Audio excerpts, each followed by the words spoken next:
Waar bloot bij u en waar giet naar huis? We zijn op weg naar het Fries Museum. Er zijn nog 20 kandidaten en alle jaar maak je ze kans om de beste amateurkunstenaar van Friesland te worden. Vlien Wieke kon ze haar werk nog van huis maar nemen, maar dit keer moet ze hier aan de slag. En daarvoor sluiten we ze op. Dit is Muze.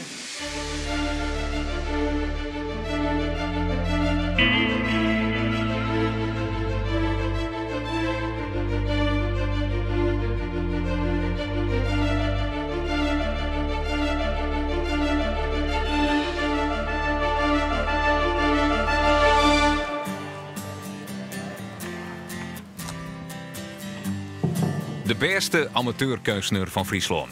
Die eretitel leidt kleer voor de winnaar van Muze. In september dit jaar wordt het nieuwe Fries Museum openen. En de Muzewinnaar krijgt bij die gelegenheid een eigen expositie. 200 kunstenaars hebben haar aanmelden voor het programma. De beste 50 daarvan mochten vorige week haar werk inlitten onder de jury. Die stuurde in één dag 30 kandidaten naar huis. Maar het zit een beetje tussen de Ive en... Ja, precies. Dit zou voor mij zeker een twijfel wezen. O jee, één foutje weg. Ik vind het wel heel leuk dat dit erbij is, maar ik vind het wel heel erg verrassend. Nou ja, ik moet hier natuurlijk wel heel erg over na gaan denken hoe ik dit ga overtreffen. Je blijft kijken. Ja. Je blijft gewoon de hele tijd kijken. Zo Joren Wieke weg. Oh, maar prachtig. Ja. Oké. Ja. En dus binnen er nou nog 20 man bij is. Maas betiert melden ze haar weer in het Fries Museum.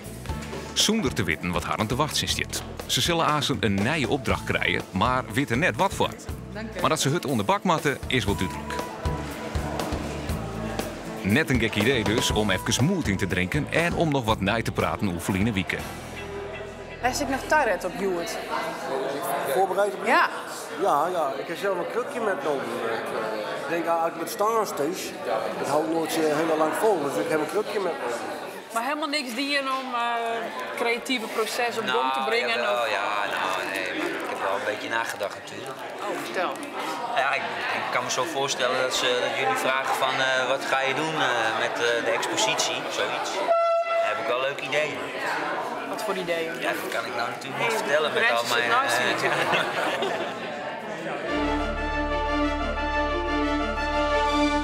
Welkom alweer hier in het Fries Museum. Vlien Wieke kon je hem eigen werk maar nemen. En dat hij hem in alle rest, in alle ruimte maatje kan. Maar hem eigen materiaal.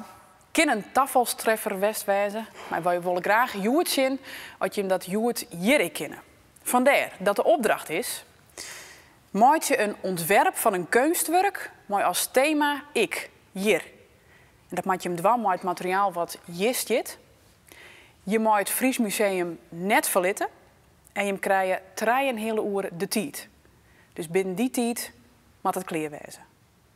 Denk erom, de jury zal vooral zien naar het idee, dus net zozeer naar de uitvoering. Maar het gaat erom dat wij een beeld hebben van hoe rint dat creatieve proces bij je. Dan zoek ze. Dan gaat de tijd nou in. Succes!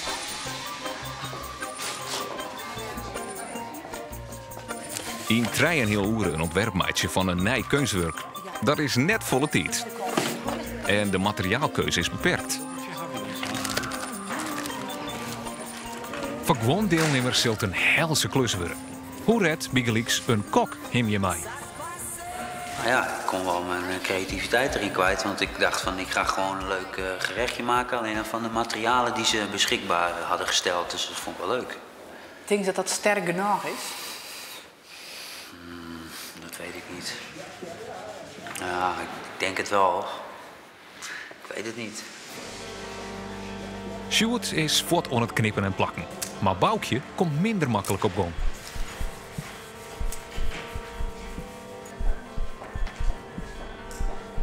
Nou ja, omdat ik samen begin, dan ontstaat er wat. En meestal wordt het dan... verbeeld ik mijn gevoel in het beeld. En hoe ik me dat op dat moment voelde, wie echt zo van... Oh.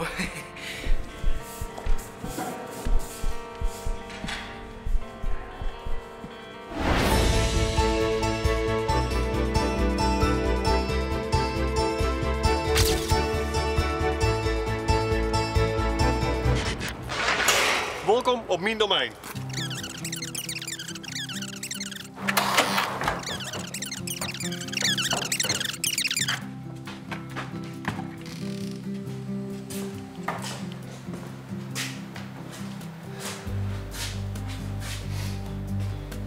Sinds ik hier werk heb ik iedereen van je enorm verloren. Want ik eerst altijd dwaande mij glas- en loodachtige schilderijen. Nou, op een gegeven moment was ik helemaal gek van die lijntjeloeperij. Ik denk, nou, en ik van portretten, mijn gezichten, mijn neuzen, egen, moelen. Ik was er een beetje gek van. Iedere keer weer een gezicht met 2 egen en een neus en moelen. Toen ben ik meestal schildering ook alleen zonder identiteit. Maar het nieuwsgierigste hier van het meisje van dit werk ontdekte ik, vond ik het de achtergrond, de ontjouwing. En ik weet altijd helemaal niet van de landschapsschilderijen. En nou ja, toen ben ik volle meer naar die achtergrond gegaan. En eigenlijk is nou een soort hoofdpersoon of een hoofdfiguur uit mijn schilderij verdwenen. En is het alleen nog maar is de achtergrond zelf, het landschap zelf. De hoofdpersoon, het onderwerp. Wat ik eerst altijd hier is, en wat ik heel vaak uitlees als ik workshops jou, van hoe je vanuit een bepaalde vraagstelling, en dat is er bij Muze de opdracht, zeg maar. Dus alle deelnemers krijgen een opdracht met iets met dwang. Dus dit is gewoon echt, op elke middelbare school wordt dit hier, dat is helemaal niks spannends, maar dit is de opdracht, die studeren, die wordt hier niet formuleerd. Dan kiest als kunstenaar, dan kiest dat denken aan alle dingen die ermee te krijgen hebben. Dus gewoon een soort woordweb nemen ze het dan op middelbare school of woordspin. Dit dingetje, dat kiest ik weer op allerhande manieren oenijtingen. Dus daar kun je al lang oer trof filosoferen, want dit levert ik bij mij op. Dus daar rek ik steeds weer over dat. En de kunst is eigenlijk om wel die verbinding te houden bij dat. Dat het voor de beschouwer helder is dat waar het wij komt. Dus dat zal ik plak vinden, denk ik, bij een heel soort deelnemers van Muze. Welke keuzes maken ze, waarom maken ze die keuzes en waar komt het op een gegeven moment uit? En waarom is dat niet? En dat op een goede manier gebeurt, tussen aanhalingstekens, want wat is goed, dan wordt het nieuwsgierig. We binnen heel wijs de rij. Elke is druk om de slag. Het is wel een leuke foto, toch? Kom hier mezelf en daar.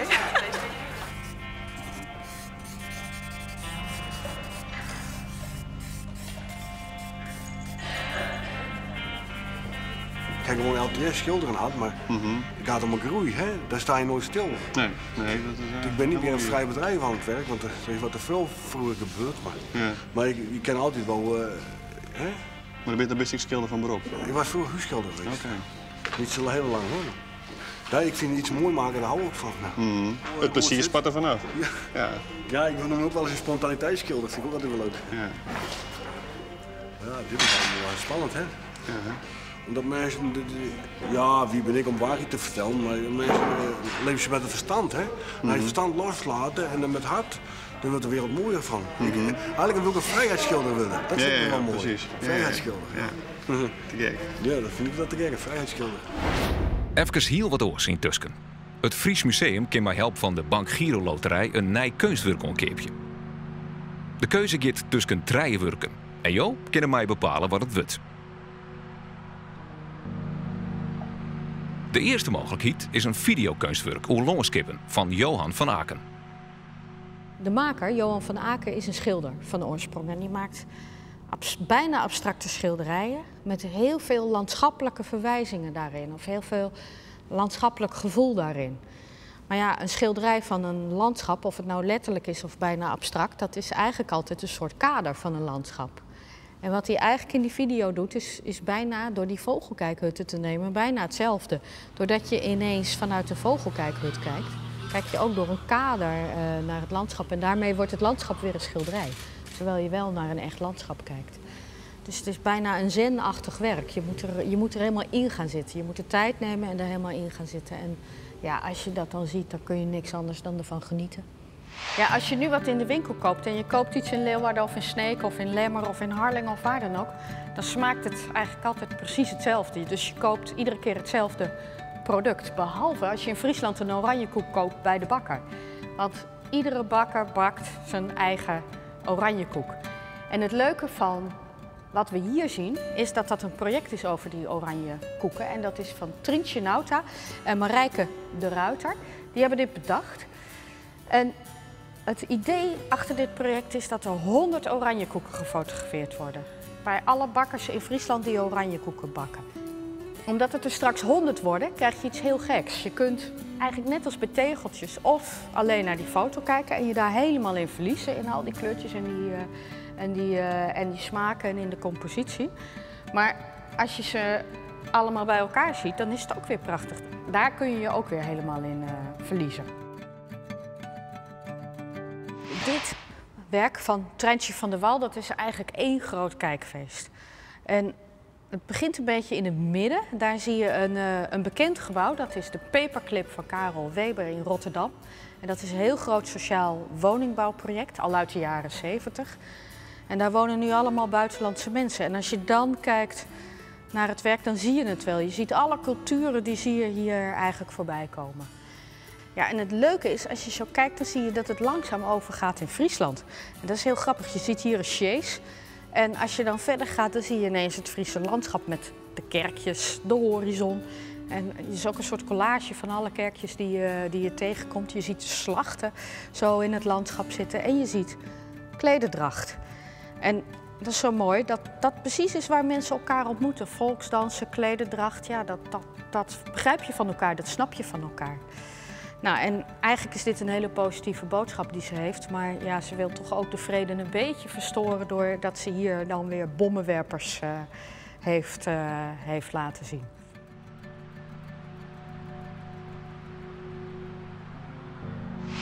Het gaat dus tussen het videokunstwerk, het Oranje Koekenproject en dit grote schilderij. En jou kunnen mij stemmen hokkerwerk het Fries Museum onkepert. Zoek daarvoor op uw website muze.friesmuseum.nl. Het is een beetje een kijkdoos-effect ook, hè? Ja.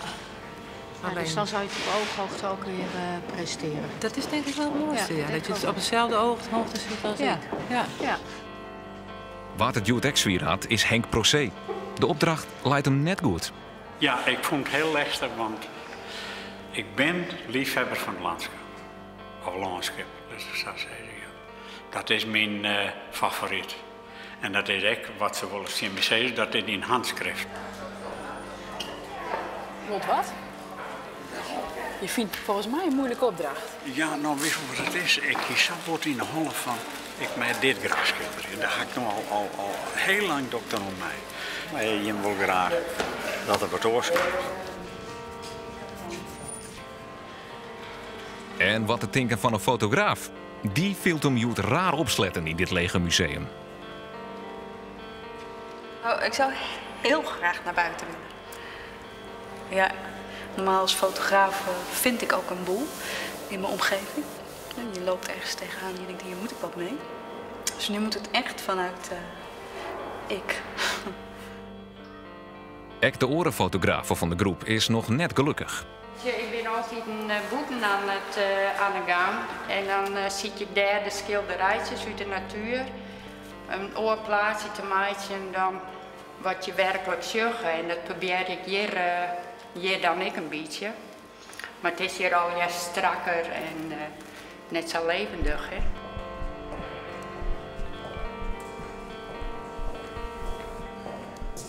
Het moet met de materialen werken wat er is. Ja, precies. En, als je maar wel goed opschrijft straks van ik wil het wel weer in staal hebben. En dat wij weten van zo gaat hij eruit zien. Ja. Wat is klaar? Wat is het? Het is gewoon zo'n krijtje. Oh, een krijtje heeft een stukje zeker. Aan de helft. Wat dan? Oh ja, dat is creatief, ja.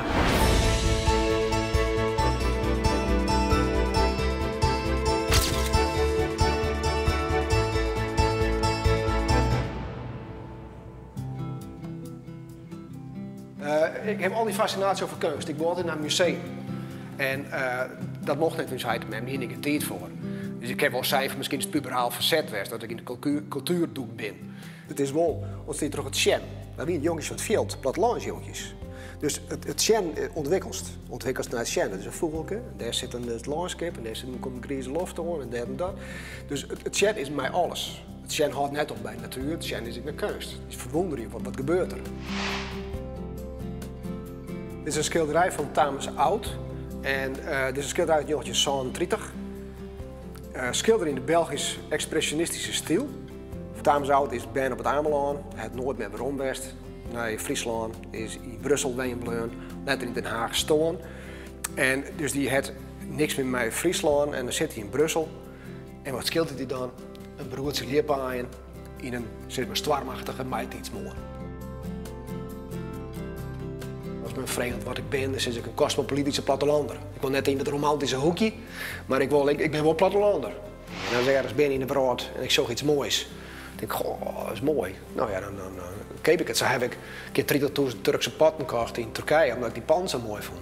Ik wil net een stijl hebben wat ik denk, daar concentreer ik me op. Ik wil me, het eigen met me boeien, het met me verblinden, met me blij maakt.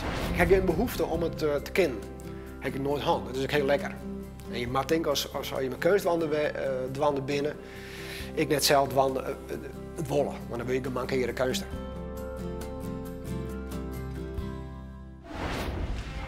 Boukje is eindelijk ook onder slag.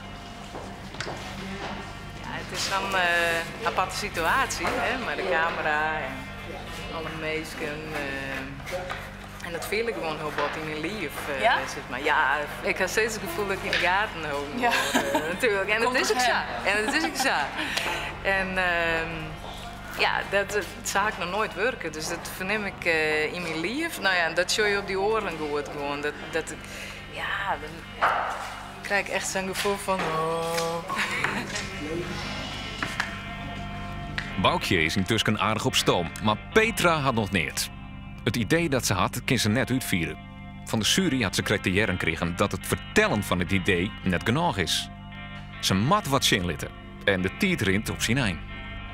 We hebben nog 10 minuten. En dan is de tijd voorbij. Sjoerd is al klaar bij zijn werk. Wat doe je nou weer? Ik moet even een mailtje sturen tussendoor. Oh, het niks maar de opdrachten. Nee. Sollicitatie. Oh. Nou, Wat voor... op Schiphol. Op Schiphol? Als... Ook eens kop.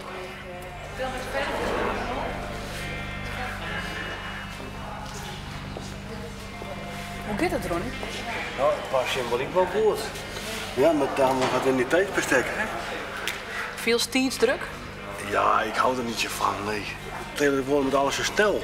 Ik wil laatst in het paleis in Amsterdam wezen, de paleis op het Dam. Ja. Daar zie je een oude ambacht. Ja. Daar zie je nog, dat was tijd niet zo belangrijk. Stress is direct voor Jan Oorzinga. Hij wil een zwaan bouwen, maar krijgt het net kleer. En Petra knutselt in zo'n hasten wat in elkaar. In elke beperking creëert zich een mogelijkheid. Gaat groter denken. En ik denk dat dat in dit geval wel was. Ik was er nooit op gekomen inderdaad als ik met mijn camera naar buiten was gegaan.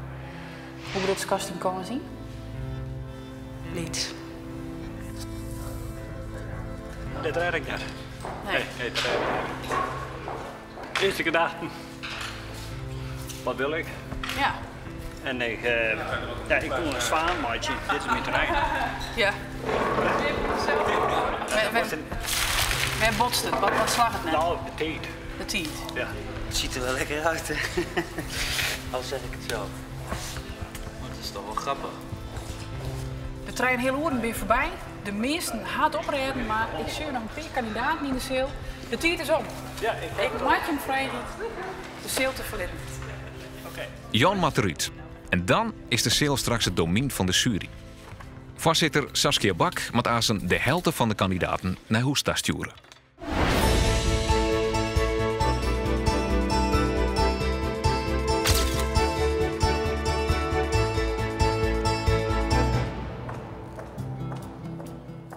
Het plein is eigenlijk altijd een ontmoetingsplek waar terrassen zijn, waar mensen elkaar treffen, waar je overheen gaat, waar activiteiten zijn. Nou, als je daar kunt zitten, dat is echt top. Wij staan als museum midden in de samenleving en wij willen ook een open gebouw hebben. En wij willen ook een open museum zijn. Dus mensen moeten het gevoel hebben van je kunt naar binnen kijken, maar ook je kunt naar buiten kijken.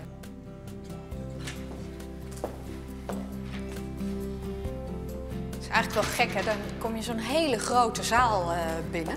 En het is nu nog leeg. Het is wel een bijzonder moment. Straks is het vol. Het Fries Museum wil de verhalen van Friesland vertellen. En dat is ontzettend belangrijk, want Friesland had een lange geschiedenis, had een belangrijke geschiedenis. En die geschiedenis heeft zich ook vertaald in heel veel objecten. En dat hebben wij dan, hè? Dus het erfgoed van Friesland is hier in het Fries Museum. Nou, daar kunnen wij tal van verhalen mee vertellen en dat willen wij ook. En daar hebben wij dit gebouw ook op gemaakt.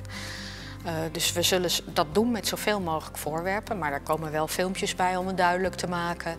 Daar komt ervaring bij, daar komt beleving bij, daar komen spelletjes bij, daar komen teksten bij. Allerlei dingen om die voorwerpen die we laten zien ook het verhaal te kunnen laten vertellen wat ze vertellen. We hebben 1 kans. Die krijg je nooit weer. Dat is een kans uit duizenden, wou ik zeggen, maar een kans uit honderdduizenden. Want dit is nog nooit vertoond. Dat een particulier zomaar zoveel geld heeft gegeven om een museum te bouwen. Dus dat is uniek. Nou, dat is tegelijkertijd ook een hele grote opdracht. Dat moet je wel heel goed doen. En niet alleen voor dit moment. En niet alleen voor het jaar van de opening. Maar ook 10, 20, 30, 40, 50 jaar later. Ja, dat is ongelooflijk spannend. En ik ben daar nu ook wel aan toe. Want ik heb nu zoiets van, het wordt tijd dat hier kunstwerken gaan hangen. Het is alsof je vrienden weer binnen moeten komen, zeg maar. Hè? Het gebouw moet gevuld worden met dingen om te bekijken, om te zien. Nou ja, de muziekkunstenaars dragen daar gelukkig al aan bij, dus dat is hartstikke leuk. Hij weet al hoe een vogel eruit zag. Dat is al een hele grote prestatie. De jury boegt hem over de opbrengst van Joet. En ik in de kracht van het beeld, hoe figuratief dan ik, hè, hoe braaf dan ik, is toch wel heel sterk. Ja. Bloed biedt de brave kant het meest. Hij heeft hier de studentenkamer van zijn zoon getekend. Maar er gebeurt niks. Die verrast me te min en volg het net volle taar en ik zou hier net voluit komen. Ik ben heel echt heel enthousiast door. Ja. Het is gewoon hartstikke leuk. Ik word er vrolijk van als ik er naar zag. Precies, en op het laatst ineens zei hij van ja, er moest wat energie in. Er komt dit en dit is echt prachtig. De minimale middels, maar toch doe het, hè? Ja, dus heel veel inzicht. Het is toch het idee op het allerlaatste moment in 20 minuten. En het ik hier komt wel heel duidelijk in voor. Ik vind het wel nieuwsgierig, want ik het niet echt zie zo. En het werkt zodat het ons kleur is. Ik vind het wel nieuwsgierig. Ik was zeer enthousiast over de creativiteit waarmee hij dit opgelost heeft. Hè? Dat is ontzettend leuk en dan ook weer helemaal goed. Het is niet heel erg misschien het thema, ik hier. Ja, het is weer eten, een bord. Maar ja, hij heeft het wel gedaan met het materiaal wat ik hier gevonden heb in gesprek. Dus dat vind ik. We binnen om de eindkamer van deze dag. Een spannende dag. De jury het krek Jim werk beoordeeld. En zal daarbij ik jongen hebben naar het werk wat Jim de Vlien keer meenam he. Je bent nou indeeld in 4 groepen. Want je bent nou nog maar 20 man sterk, maar de helft gaat aan naar huis en de helft bloot bij huis. Ik jou het wit aan juryvoorzitter Saskia Bak. Ja, voor ons was het ook een hele spannende dag. En wij vonden het ontzettend moeilijk om te jureren. We hebben er ook heel lang over gedaan, dat hebben jullie gemerkt. En het was ook een hartstikke moeilijke opdracht die jullie gekregen hebben. Want je zit hier de hele middag. Je hebt het materiaal gekregen wat hier is. En verder kan je helemaal niks. En een aantal van jullie werkt in materiaal wat heel specifiek is. En dan moet je het maar doen met wat je hier hebt. Daar hebben wij als jury ook heel erg naar gekeken. Maar uiteindelijk waren er 5 mensen van wie wij overtuigd waren van hun werk. Er waren 5 mensen van wie wij zoiets hadden, die hebben een heel goed idee gehad. Die hebben de opdracht heel goed opgevat en die hebben dat ook op een mooie manier, op een overtuigende manier aan ons gepresenteerd. Zodat wij het gevoel hebben van, oké, dit kunstwerk gaan we krijgen. En die 5 mensen, die staan in groep 1.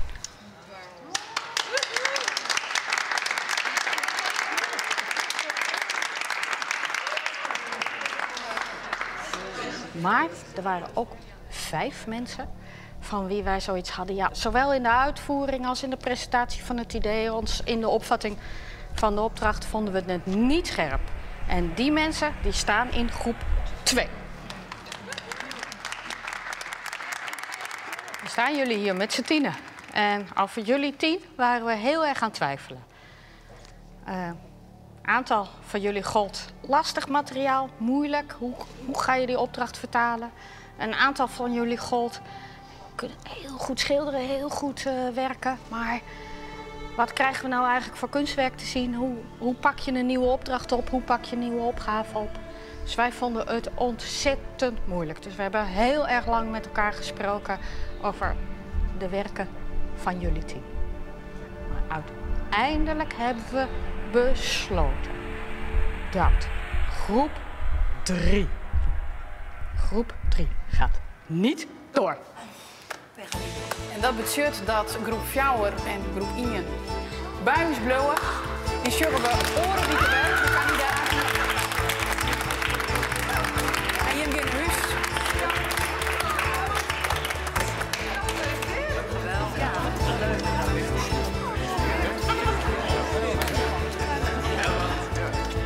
Met 10 kandidaten doeken we oren weekend de depot zien en zullen we aan de slag met het verliezen. Mijn haren geven verder op wij naar het Fries Museum. Dit was Muze. Bedankt voor het zien en graag tot het weekend.